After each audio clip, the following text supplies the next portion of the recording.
Sir 6 ವರ್ಷ ಆಯಿತು ಇವತ್ತಿಗೆ ಕೆಪಿಸಿಸಿ ಅಧ್ಯಕ್ಷರಾಗಿ. ಕಷ್ಟ ಕಾಲದಲ್ಲಿ ನೀವು ಕೆಪಿಸಿಸಿ ಅಧ್ಯಕ್ಷರಾಗಿದ್ದವರು ಕೊರೋನಾ ಕಾಲದಲ್ಲಿ ಹೇಗಿತ್ತು ಸರ್ ಜರ್ನಿ?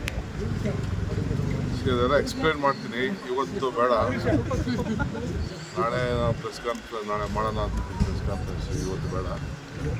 ಇವತ್ತು ಬರೀ ಶಾಸಕರಿಗೆ ಮಾತ್ರ ಕರೆದಿದ್ದೀನಿ. ಕೆಲವು ನಮ್ಮ AICC ಸೆಕ್ರೆಟರೀಸ್ ಯಾರು ಬೆಂಗಳೂರಲ್ಲಿದ್ದಾರೆ, ನಮ್ಮ ಪಾರ್ಲಿಮೆಂಟ್ ಕ್ಯಾಂಡಿಡೇಟ್ಸ್ ಯಾರು ಅವ್ರು ಮಾತ್ರ ಇವತ್ತು ಕರೆದಿದ್ದೀನಿ. ನಾಳೆ ಆದಮೇಲೆ ನಾಳೆ ಮಾತಾಡ್ತೀನಿ. ಸರ್, ಗ್ಯಾಸ್ ಬೆಲೆ ಏರಿಕೆ ಆಗ್ತಾ ಇದೆ ಅನ್ನುವಂಥ ಕಾರಣಕ್ಕಾಗಿ ಹೋಟೆಲ್ ನೋಡಿ, ಬಂದ್ ಮಾಡಬೇಕು. ಪಾರ್ಲಿಮೆಂಟಲ್ಲಿ ಸರ್ಕಾರ ಇದನ್ನು ಚರ್ಚೆ ಮಾಡಬೇಕು. ಇವತ್ತವರೆಗೂ ಚರ್ಚೆ ಮಾಡೋಕ್ಕೆ ಅವಕಾಶ ಕೊಡ್ತಾರೆ. ಅದಕ್ಕೆ ನಮ್ಮ ಎಲ್ಲ MP ಗಳು ಇಂಡಿಯಾ ಒಕ್ಕೂಟದ MP ಗಳನ್ನು ನೇರ ಪ್ರತಿಭಟನೆ ಮಾಡಿದ್ದಾರೆ.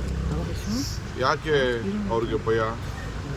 ನಿಮ್ಮ ಫಾರಿನ್ ಪಾಲಿಸಿ ಇವತ್ತಿಂದ ನಾವು ರಾಜ್ಯತೆ ಸಂಬಂಧ ನಮಗೆ ಸ್ಟಾಕ್ ಇಲ್ಲ. ಈಗಾಗಲೇ ಡೀಸೆಲ್ ಬೆಲೆ ನಿನ್ನೆನೇ ಹೆಣ್ಮಕ್ಳು ವರ್ಲ್ಡ್ ವುಮನ್ ಡೇ ದಿನನೇ 60 ರೂಪಾಯಿ ಏರಿಕೆ ಮಾಡಿ ಎಲ್ಲರಿಗೂ ಮಾಡಿದ್ದಾರೆ. MP ಗಳು ಯಾಕೆ ಮಾತಾಡ್ತಾ ಇಲ್ಲ? MP ಗಳು ಒಬ್ಬರು ಮಾತಾಡ್ತಾ ಇಲ್ಲ. ಈ ಗ್ಯಾಸ್ ಬೆಲೆದು ಗ್ಯಾಸ್ ತೊಂದರೆ ಆಗಿರೋದು ಈಗ ಎಲ್ಲ ಸ್ಟ್ರೈಕ್ ಮಾಡ್ತಾರಲ್ಲ, MP ಗಳು ಅದ್ರ ಬಗ್ಗೆ ಮಾತಾಡಲಿ. ಎಲ್ಲದಕ್ಕೂ ಧ್ವನಿ ಎತ್ತಾರೆ, ಭಾಳ ವಿಚಿತ್ರವಾಗಿ ಧ್ವನಿ ಎತ್ತಾರೆ ಅಂತ ಮಾತಾಡ್ತೀನಿ.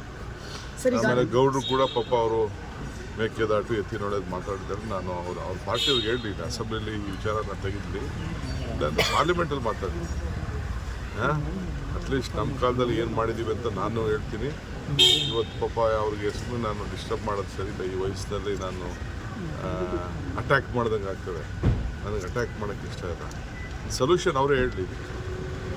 ಅದು ದೇವೇಗೌಡರು ಪಾಪ ಈ ವಯಸ್ಸಿನಲ್ಲಿ ನಾನು ಅವ್ರಿಗೆ ವಹಿಸೋದು ಬೇಡ ಅಂತ ಅಂದ್ಬಿಟ್ಟು ನನಗೆ ಗೊತ್ತಿಲ್ಲ. ನಾನು ಮಾತಾಡ್ತೀನಿ. ಸರ್, ನಿನ್ನೆ ದೆಹಲಿಗೆ ಹೋಗಿದ್ರಿ, 2 ದಿನ ಪ್ರವಾಸ ಮಾತಾಡ್ತೀನಿ.